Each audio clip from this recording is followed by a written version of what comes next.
Hi, in this video I'll be showing you this. It's the Dyson V10 Animal Extra cordless vacuum cleaner, and what I want to do today is to show you around the vacuum, some of the features and benefits that it offers. But just before we start, I would appreciate it if you just subscribe to my YouTube channel, to give it a quick thumbs up. What I do is I talk about things like cordless vacuums, household appliances, there's normally a bit of tech in there as well. So just give us a quick subscribe, then we'll make a start. So this is one of the latest incarnations that Dyson have produced of their V10 model. The V10 sort of sits in the middle of the Dyson range. Nowadays, at this moment of recording, you've got starting with the V7 and the V8. The main differences are the runtime and the bin capacity of the vacuums.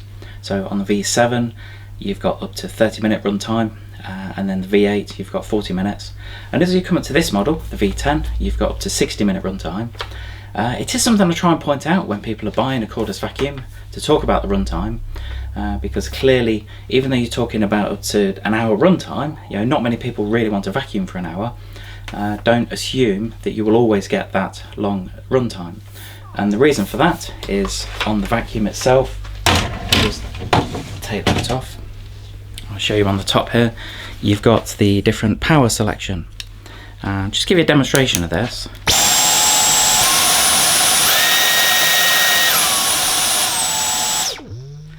So you can hear there. Well, first of all, at the end it makes that strange sound. It's like a boing sound. I'll just show you that again.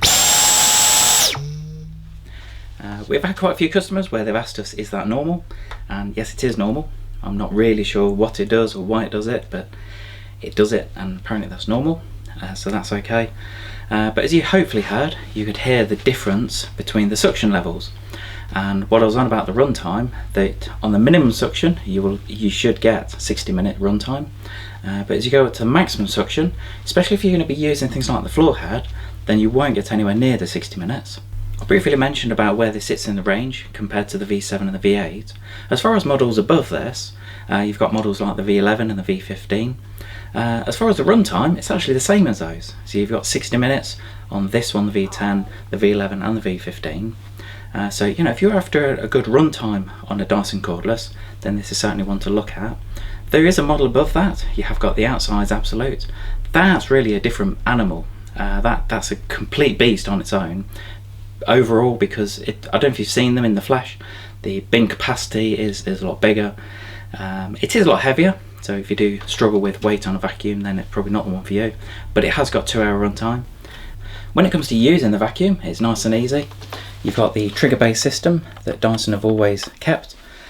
They seem to stick with this. I know on some of their other models, some of the things like the micro, they're starting to have an on and off switch, but at the moment on the mainstream models, then they're sticking with the trigger system. To empty the bin, it's nice and easy. You've got a handle under here, and all you do is you press that down and the lid will flip open at the end. Just make sure you do it over a bin. Ideally do it outside. What you don't want to do is to do this inside, because with the bin capacity as it is, it's 0.76 litres, so it's quite a good bin size. Then once you empty all of that, then you can get quite a bit of dust and debris come back up at you, especially if you do it inside. You can take the bin off, so if you wanted to remove the bin, just press the little button here and the whole container will come off itself. You can clean it, so when it comes to cleaning, I have done a separate video. I've done a complete video on almost stripping it down and give it a really good clean. I'll post the link here. But as far as cleaning the bin, it's not really something I recommend getting wet. I know in some of the videos I've said about dunking them in water or washing them, but with things like this I just recommend giving it a brush out first of all, just to get rid of most of the debris, and then getting a damp microfiber cloth and giving it a good wipe round. Make sure you get around the seals as well when it comes to the cleaning, and then pop that back in, then that just drops on there. When it comes to further maintenance on the vacuum, you have got a filter on the back here that just twists off, and as you can see you've got a tap on there.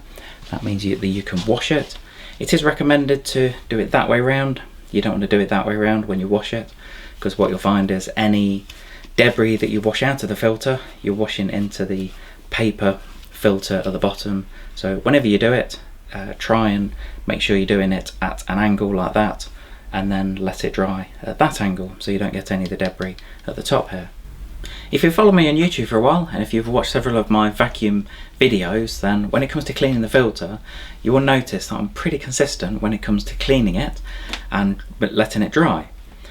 Really what you should do is to leave it for at least 24 or possibly 48 hours, depending on how damp it is and depends on how warm it is where you're letting it dry, before you put it on the vacuum. And the main reason for that, if you wash it and if you put it back on when it's still damp, there's a really good chance that you're going to damage the vacuum and damage the motor, and that won't be covered under the manufacturer's warranty.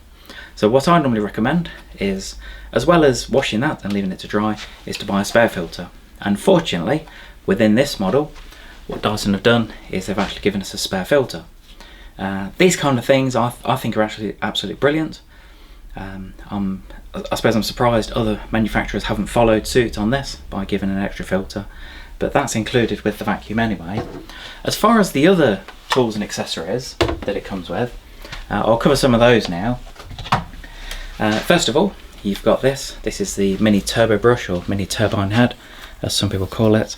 This is really good to, if you're going to use it for things like on a sofa, or if you're doing, say, your car seats, then or stairs, that's probably where it's popular, then it's a rotating brush, and that's very good to get into a deep pile carpet. You will notice that all of these have the red button. This is called a quick release system, just while I'm on here, and all of these will just pop in the front here, and then you press the button and it's removed. And the good thing about these tools, and any of these, are that they are universal between all of the Dyson models, like the V7, V8, V10, V11, V15, and the outsides as well. Some of the smaller ones, things like the micro, they use completely different tool system, so they won't fit on. But anyway, back to the tools. So this one is called a combination tool, and the reason it's a combination is because it's actually two tools in one. So first of all, you've got the mini upholstery tool, and then you've got a soft dusting brush as well. So that's that tool has been around for years now. Dyson have put it in, I say, pretty much all cordless vacuums. The next one it comes with is this. This is a mattress tool. The main advantage of this, because it's quite a wide head, if you are vacuuming your mattress, that's why they call it a mattress tool, then you don't want one of the little tools, because you'd be there forever doing it. So that's included with this as well. The next one is this. This is the crevice tool. Again, like the combination tool, this has been a pretty standard type of tool. It's got the angled end just at the top here. The main advantage of this is if you need to get down, say, at the side of a car seat or down the side of your sofa, then that's normally the one to use. One of the other tools it comes with is this. This is a soft dusting brush. This is very good for doing, I suppose, in more delicate areas. If you're vacuuming around your kitchen worktop, and if you've got a ceramic hob, then that's really good because it won't damage the hob at all. So all of those tools are included. You do also get this. This is an up top tool. I'll just show you how this works. So if I just pop this in here. So for example, if you wanted to vacuum, say, on top of a cupboard, there might be certain cupboards that are quite difficult to get to, then what you can do is if you put the tool in there and just angle it like that, and that's the whole idea of that. And what you can do is you can use it with the main wand as well, so you don't have to use it just with the small tools.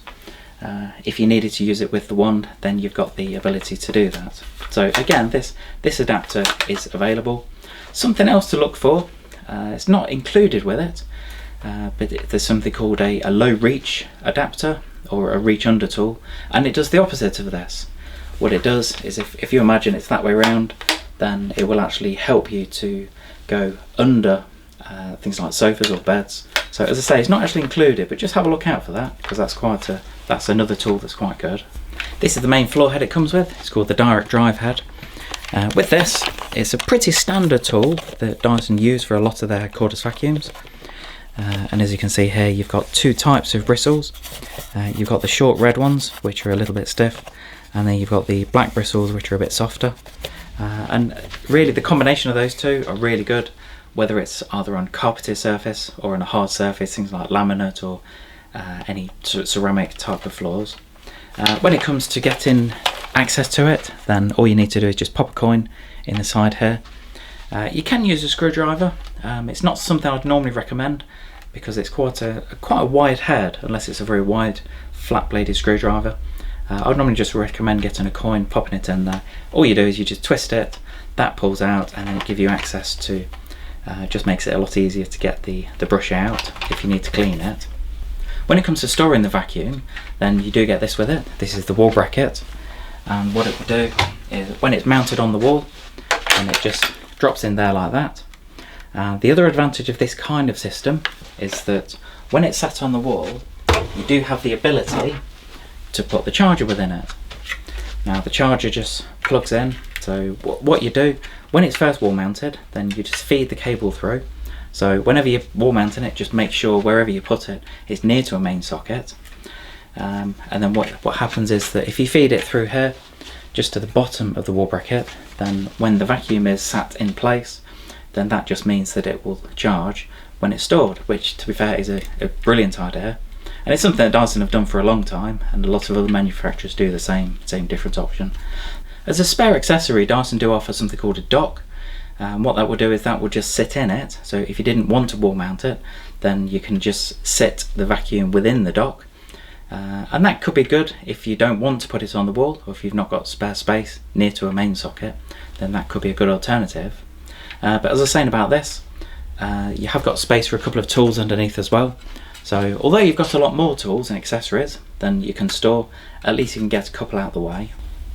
So talking about the charging, a common question on the Dyson V10 is how do you know when it needs recharging? Because as you go up to some of the higher models, things like the V15, then it's got a display on it that shows you how much runtime you've got left. So it's a very clear indicator as to when it needs recharging. On this one, it's not quite as good. So you have got a little blue, you've got an array of 3 blue indicators. I'll just show you here. So hopefully you could see that there's one there. So I'm down to about a third of the power at the moment. So I suppose at some point we need to put this on charge. You will also notice that there is a, not sure if you can see this, there is a little filter and a blockage indicator. And what that will do is that's just going to show you if there's a blockage at all. It might not be at this end. I suppose it could be somewhere down at the other end.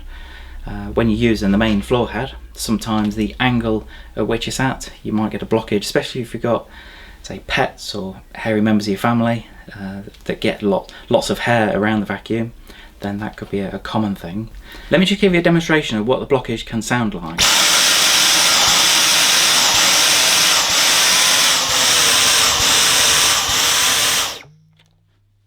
And what that does is, first of all, it limits the power, so you could hear it pulsing. It will only do it for a moment, because clearly it knows somewhere along the line it's got a blockage, and as you can see the little filter light, well not the filter, there's an indicator on the side there that's flashing away, basically saying that there is a blockage somewhere, and then it stops. Now really what you need to do is to first of all clean the filters, just to make sure that they're all okay, because that's probably one of the most common things. The number of people I get where they either contact us and they're either not aware they need to clean it, you'd be amazed. But once you've had a look at that, just go through the vacuum, just make sure there's no blockages, and hopefully at the end of it, once you've solved it, if you just switch it back on again, then the indicator goes off and then you're back to normal running operation. If you are thinking about buying one of these, then have a look at the link below, because there might be some special promotional offers on it. I'm not promising they will always be on, but I always try and do something, especially if you're a YouTube subscriber of mine. I hope you enjoyed this quick video on the Dyson V10 Animal Extra cordless vacuum cleaner. As mentioned earlier, hopefully by now you've clicked subscribe to my YouTube channel, and I would appreciate it if you'd leave any comments below about the video, whether it's good or bad. I know I haven't done any demonstrations on it. There's a huge amount of videos online, and I have got quite a few on the V10 as well, especially compared to some of the other Dyson models. But as I say, if you leave any comments below, also if there's something about the vacuum that you're not sure of, if you've got any questions, just pop in the comments and I'll get back to you. If you have got a Dyson V10, let me know what you think about it, because I'd always appreciate the feedback. Anyway, thanks for watching.